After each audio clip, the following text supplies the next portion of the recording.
E3 2015. We're right in the middle of the Wii U era. After a handful of a couple of disappointing announcements like Star Fox Zero, Metroid Prime Federation Force, there had been rumors stirring around for a Wii U Animal Crossing game since it had already been 3 years since the release of New Leaf. The series has had an entry on every console since the original on GameCube, so of course it was to be expected that Nintendo's current home console would eventually get its own iteration. During Nintendo's E3 Direct, after showing off Happy Home Designer, we were greeted with that world premiere slate. It is time. It is finally time for a new home console Animal Crossing game. Isabelle walks out the train station in full HD. It's finally here. It's then board game tiles. Wait, what? Introducing Animal Crossing Amiibo Festival. What Nintendo thought would be the next gold mine of amiibos ended up being pretty much the exact opposite. Fan reception was very negative, especially with a lot of people hoping to see a new entry in the Animal Crossing series. Reviews themselves were very mixed, but mostly negative reviews. Many were in agreement the amiibo felt forcefully integrated to just sell more toys. Quite quickly, the prices of the amiibos tanked, going from $12 to nearly $3 a pop. I personally was so disappointed, boycotting this game for years. I didn't even want to buy any of the amiibo because I refused to support this title. But I mean, $13 for an Isabelle as well as a Digby amiibo with a collection of 3 cards as well. I mean, I can't not get that. I mean, we don't even need this at this point. Now that it has been many years, and we are now in what is a golden era for Animal Crossing fans with the release of Animal Crossing New Horizons, let's look back. Let's see how bad this game really was.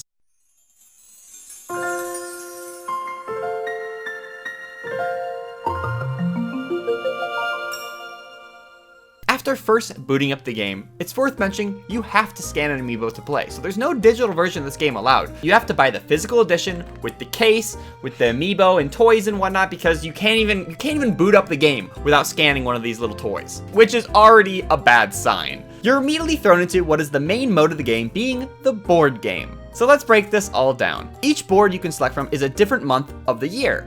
They come with different themes, different time of season, each having different holidays and events that'll happen throughout gameplay.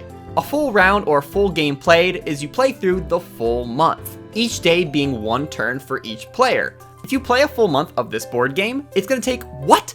45 minutes? You can shorten the time limit for playing this game, so it's shorter into the month, but you'll kind of miss out on the unique holiday events that typically are towards the end of the month, which is towards the end of the game. Anyways, let's just play the game. You roll your dice by placing your amiibo on the gamepad. You watch the character walk the number of spaces. You land on a space, a cute animation plays with a little interaction, and then that's it. After all the players finish their own turns, it just kind of goes to the next day. No minigame, nothing to conclude that all the players have finished their turn. It's just kind of, okay, next turn. When it comes to multiplayer, you literally have to pass the gamepad back and forth to your friend so then they can place their amiibo. Hey, do you want to play Animal Crossing Amiibo Festival with me? No. Can you at least do it for the skit? Fine. Okay, I'll go first.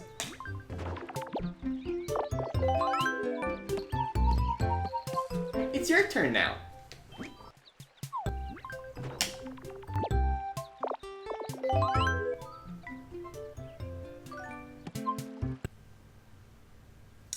I'm gonna go back to the closet now. You can go, yeah. It goes without mentioning, this is not a compelling way to use amiibo in this game. It is essentially a glorified button press. But what it really leads to its detriment is the fact that essentially sharing a controller, there's really no unique ways they can actually use the controls anyways besides you just placing a figure over and over again for every single one of your turns. But let's talk about what you can even do in a turn. So the spaces on the board you can land on can increase and decrease how many bells you have, as well as increase and decrease how many happy points you have. Bells are used to purchase things throughout the game. We'll talk a little bit more about what you can do with bells in just a second. And the happy points that are collected are basically whoever has the most at the end of the game wins.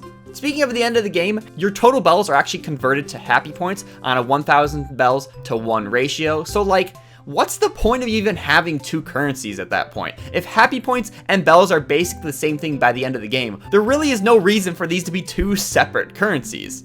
Drawing comparison to the Mario Party series is of course inevitable when it comes to Nintendo making another board game party game. But here's the thing about Amiibo Festival is that there's just no goal on the board. Your movement feels without purpose.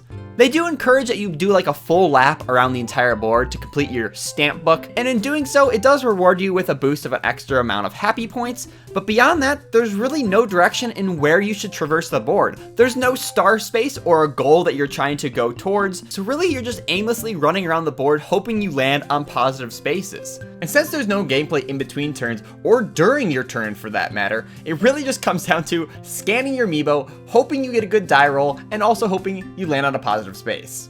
And building off that, there's really no way to affect or deter the other players as well. It's not like you can outperform them in a minigame. It's not like you can lay traps on the board to like sap away their coins and whatnot. There's really no compelling competition when it comes to this board game. So beyond just rolling a die and running around the board, every few days or every few full turns, there'll be a new calendar event. And I will admit, these are actually a pretty interesting way to mix up the gameplay.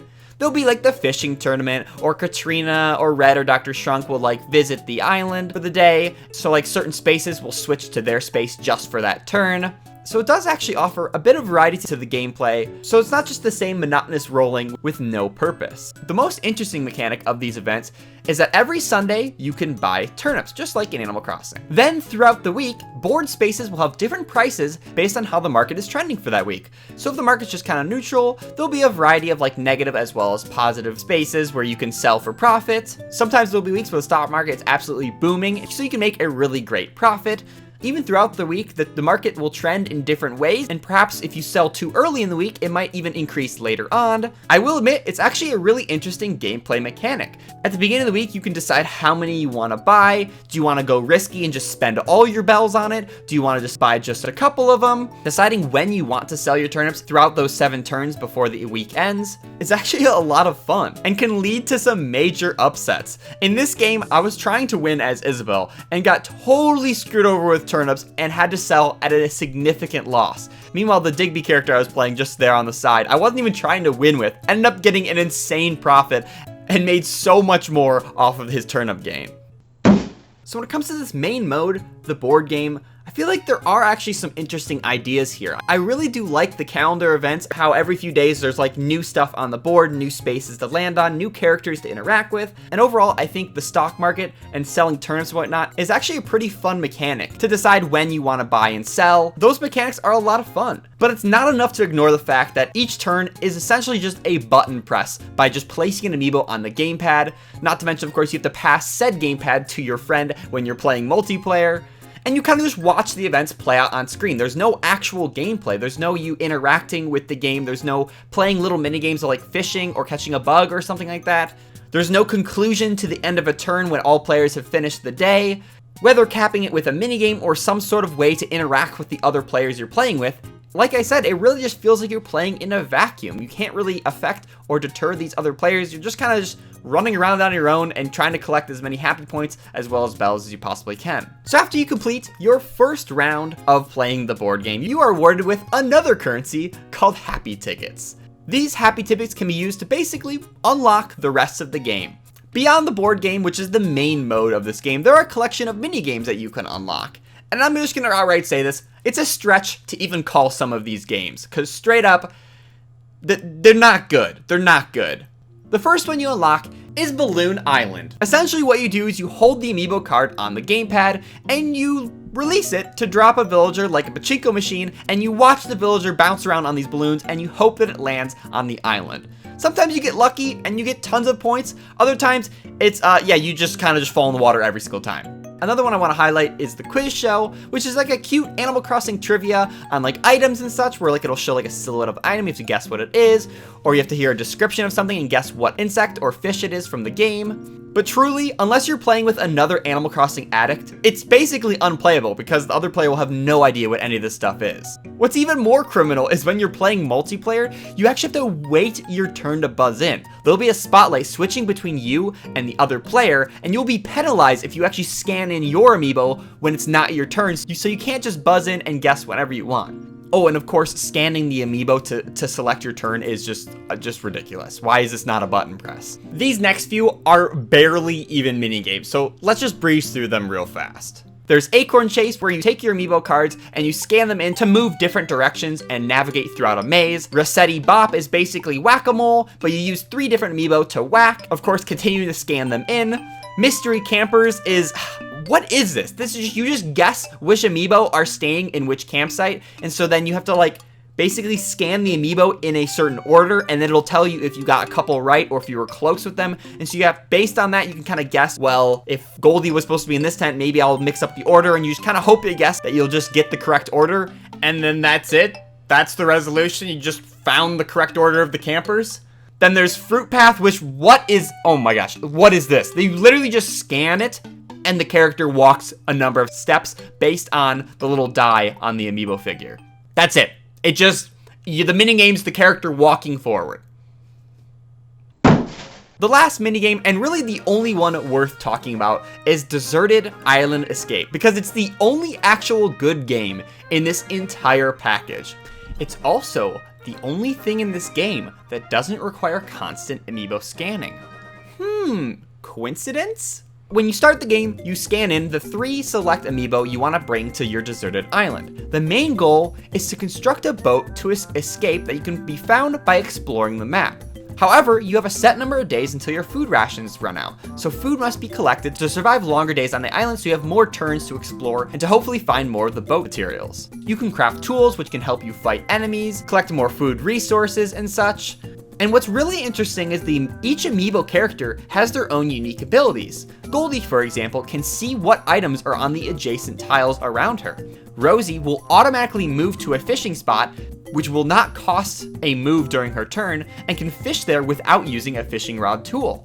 Stitches has better combat abilities without a tool, as well as can collect honey easier from bees. And those are just the 3 amiibo that come with the game. There are even more amiibo character abilities from the ones that you can collect from the other amiibo card packs. Truly, this is actually a really cool mechanic and encourages the player to like mix and match and play with different loadouts. It's too bad that they're locked behind a bunch of amiibo cards.